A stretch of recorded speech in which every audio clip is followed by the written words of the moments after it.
Sermon reading today comes from Revelation chapter 3. We are continuing our look into the letters that Jesus, through the Apostle John, writes to the seven specific churches in what is now Western Turkey.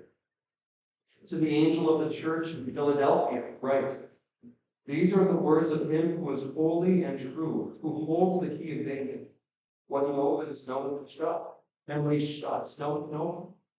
I know your deeds. See, I have placed before you an open door that no one can shut. I know you have little strength, yet you have kept my word and have not denied my name. I will make those who are of the synagogue of Satan, who claim to be Jews, though they are not, they are liars. I will make them come and fall down at your feet and acknowledge that I have loved you. Since you have kept my commands and endure patiently, I will also keep you from the hour of trial that is going to come from the whole world to test the inhabitants of the earth. I am coming soon. Hold on to what you have so that no one will take your crown. The one who is victorious, I will make a pillar in the temple of my God. Never again will they leave it. I will write on them the name of my God and the name of the city of my God, the new Jerusalem, which is coming down out of heaven from my God. And I will also write on them my new name. Whoever has ears, let them hear what the Spirit says to the churches." This is God's holy word. My dear friends, it is officially fall. And that means that it is officially Harry Potter season. And maybe this is just me and Maddie because we're nostalgic, but I know a lot of people that during the fall will often reread the Harry Potter books and rewatch the Harry Potter movies because, quite frankly, they're just really good. They're great. And one of the things that you see there is J.K. Rowling, the writer of the books, and obviously a big part of the movies is that she's very good at communicating profound truth in a way that a normal person could digest it. And one of those profound truths that you see a lot in her books is this: appearances are often deceiving. Right, you see in the first book, right, the Sorcerer's Stone, right, Harry and his friends are at Hogwarts in the castle, and they're going to, but there's this special stone hidden in the castle that could bring someone back to life or bring them to physical life if they're kind of in a dead state or whatever. And they know that this evil wizard Voldemort is trying to get back into power. And they come to realize that one of the professors in the school is actually trying to get that stone to this evil wizard Voldemort so that he can come back to power. And the students assume that it's Professor Snape, because Professor Snape is this dark, sinister, evil-looking kind of guy, and he's always making life as miserable as possible for Harry and his friends. And so they assume, oh, of course, he's the one that's serving the dark wizard Voldemort. But then at the end, it's the big twist. It wasn't Snape. Actually, Snape was on the good side. It was this frail, meek, nervous Professor Quirrell who was fooling everyone the whole time. Again, appearances can be deceiving. And then you actually see that, throughout the books, throughout the movies, Professor Snape is always the bad guy. He's always the bad guy because he's always making life as miserable as possible. He's never really does anything good. And then when Voldemort actually comes back to power and he's trying to take over the wizarding world, Snape is his right-hand man. Snape is one of his henchmen. And he's doing all these really bad stuff. But then at the end, you find out that Snape was actually good all along. Everything that he was doing was so that Harry could ultimately defeat Voldemort for good. Again, appearances can be deceiving. And if none of that made sense, then you should go read the books and watch the movies because they're tremendous. But that's true.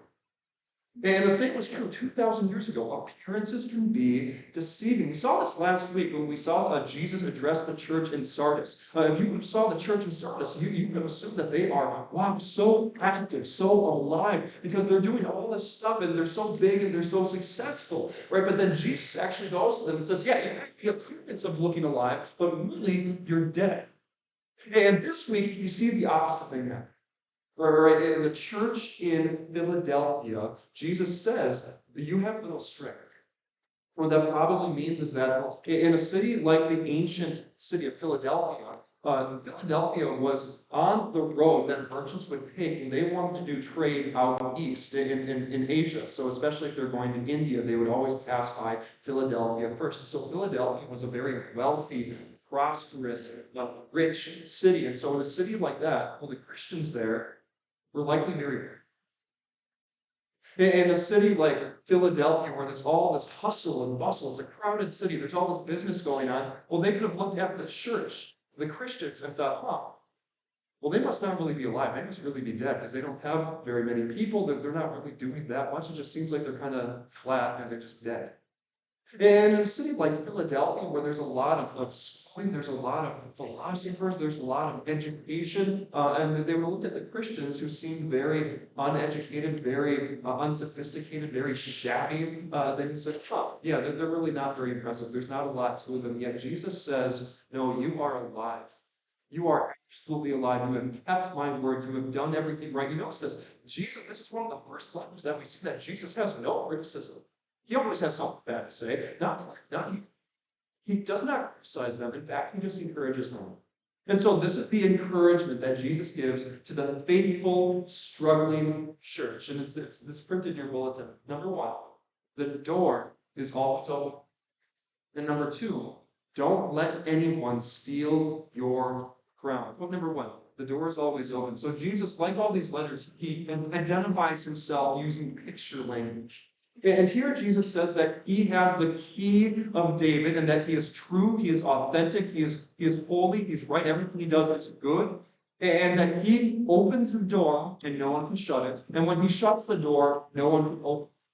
Right, so what he's saying is that Jesus is in control of his kingdom. Jesus is in control of his church, especially when you look at the key of David. What's he talking about there? The key of David was an Old Testament term. When David and his descendants were on the throne of Israel, what developed was this position called the key of David. And the idea was that the person that had the key of David was in charge of the entire treasury of the kingdom of Israel. And so he would control where the money would go. The problem was a lot of them were really corrupt.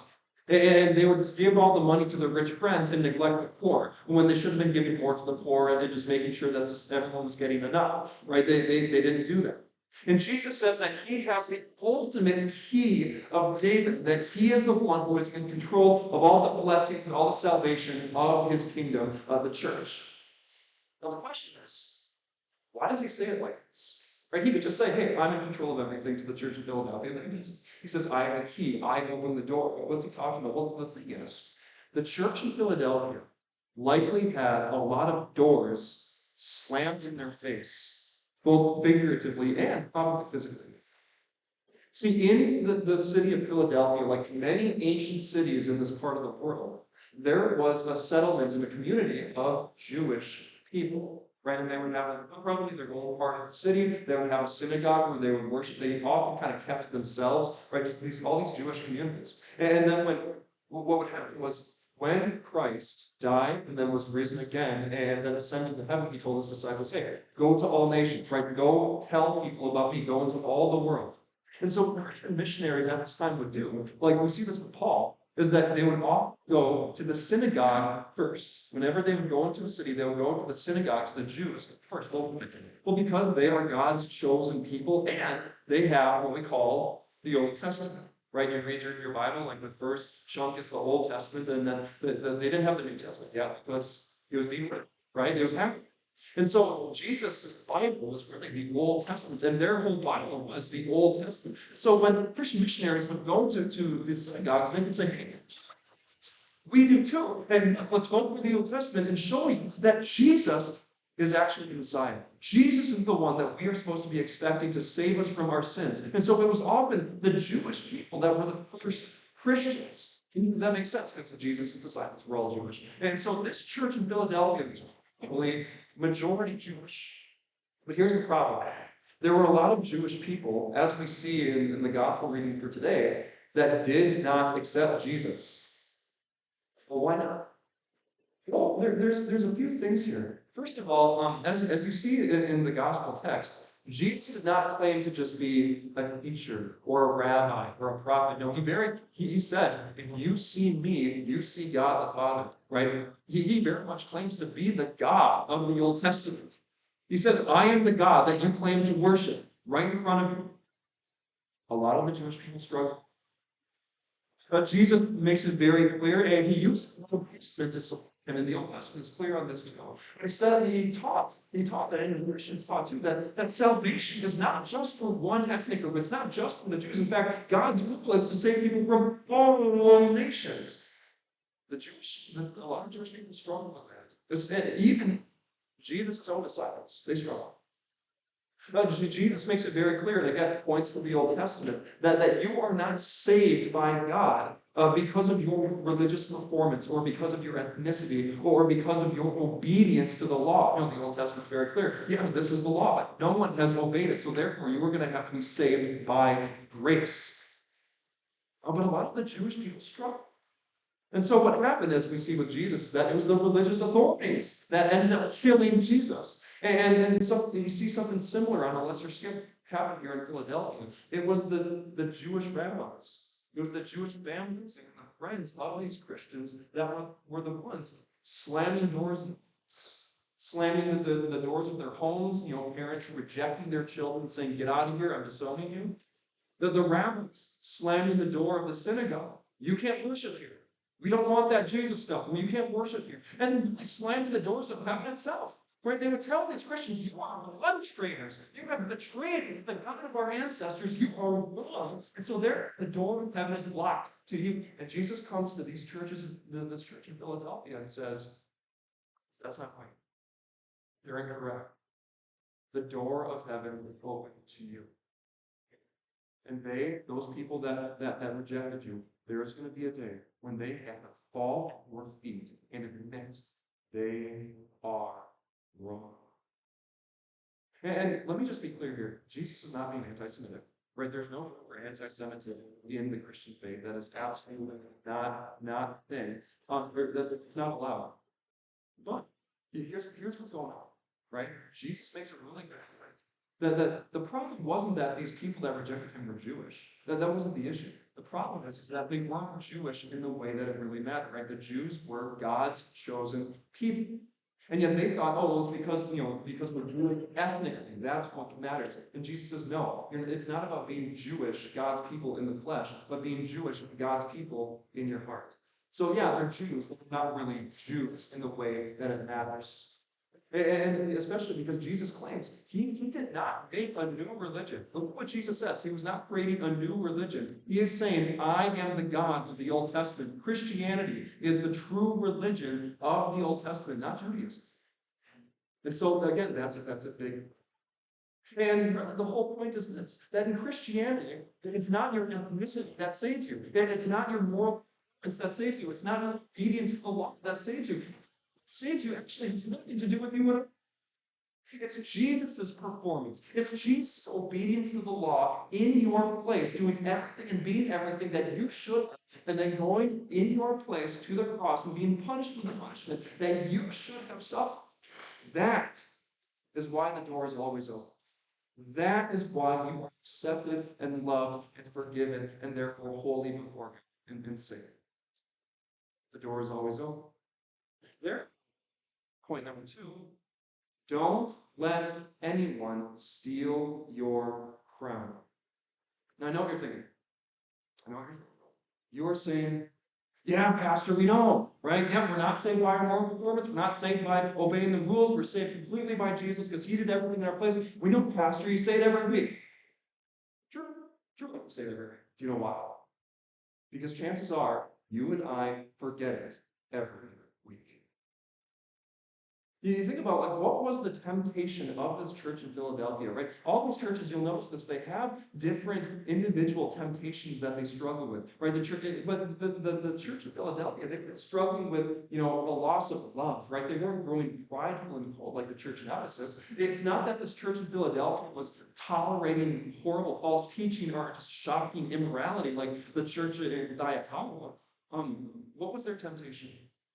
I'd say their temptation was similar to the people in the John reading, where they trust in Jesus, they believe in Jesus, and yet they're tempted to care more about praise from men than praise from God. The opinion of their families and their rabbis and their community is more important than what Jesus thinks about. In that way, they are letting people steal the crown of glory that Jesus has put on their head. I'll give you an example of this. One pastor I know, he told this story. He said, there's this girl in his congregation, teenage girl, and she was struggling with really severe self-esteem issues and depression and just anxiety, and her parents had her come talk to the pastor. And the pastor said, you are beautiful in God's eyes. You are saved in God's eyes. All because of what Jesus has done for you. You are absolutely perfect and holy in God's eyes. And she said, yeah, pastor, I know. But what good is that if none of the boys at my school want to date me? Knows what she did. Right? She knows the gospel, right? She knows. But the opinions of a bunch of 14-year-old boys were more important to her than what Jesus thought about her, and that was making her despondent and depressed.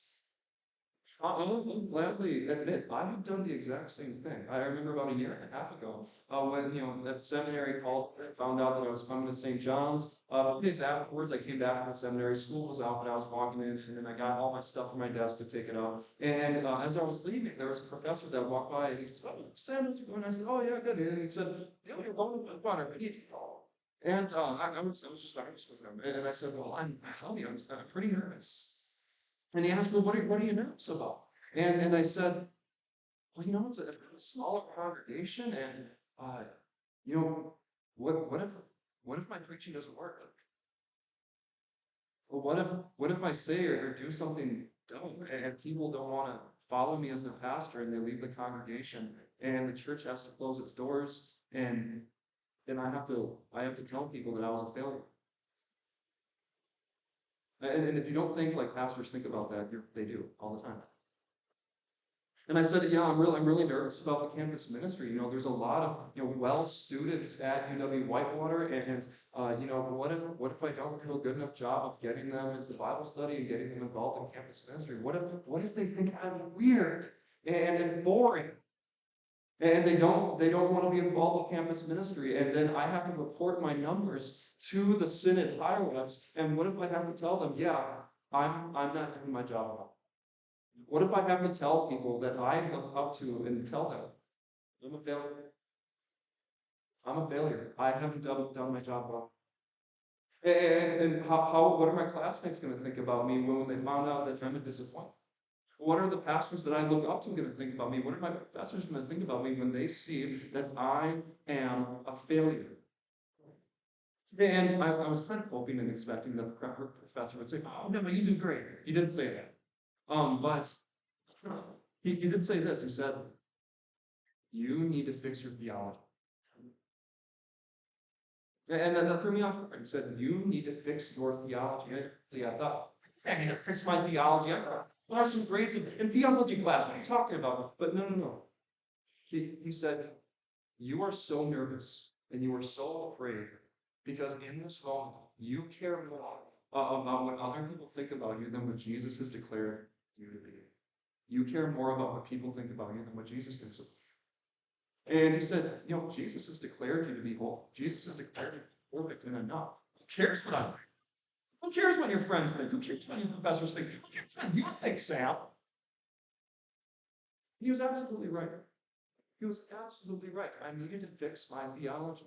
Right? Jesus has declared me to be absolutely perfect. Jesus in baptism declared me to be in part of his family. And when God looks at me, he sees absolute perfection. Who cares what I think? Who cares what you think? And I'm going to assume, I'm going to make the educated guess that almost every single person in this room needs to fix their theology. Some of you in this room probably care way too much about what your parents think about what your children think about you, what your family thinks about you. And you hang on their every word, and you so desperately want their approval, you so desperately want their praise, and then when you get it, but then, there's more pressure. You have to keep doing more and keep being more successful so that they respect you. And when they don't, it destroys you. There are probably some people in this room that care way too much about what their significant other thinks, about what their friends think. And you're so afraid of them thinking that you're weird, or them rejecting you, or thinking that you're ugly, or that they hang out without you and don't really want to be friends with you. Or you're so afraid of it. And so afraid that you actually do or say things that you wouldn't normally do or say. Things that you're maybe not proud of, but you do it because you so desperately want them to like you. There's probably some of you in this room that care way too much about what your professors think, about what your classmates think, about what your boss thinks, about what your work colleagues think. You so desperately want them to think that you're smart and hardworking and competent.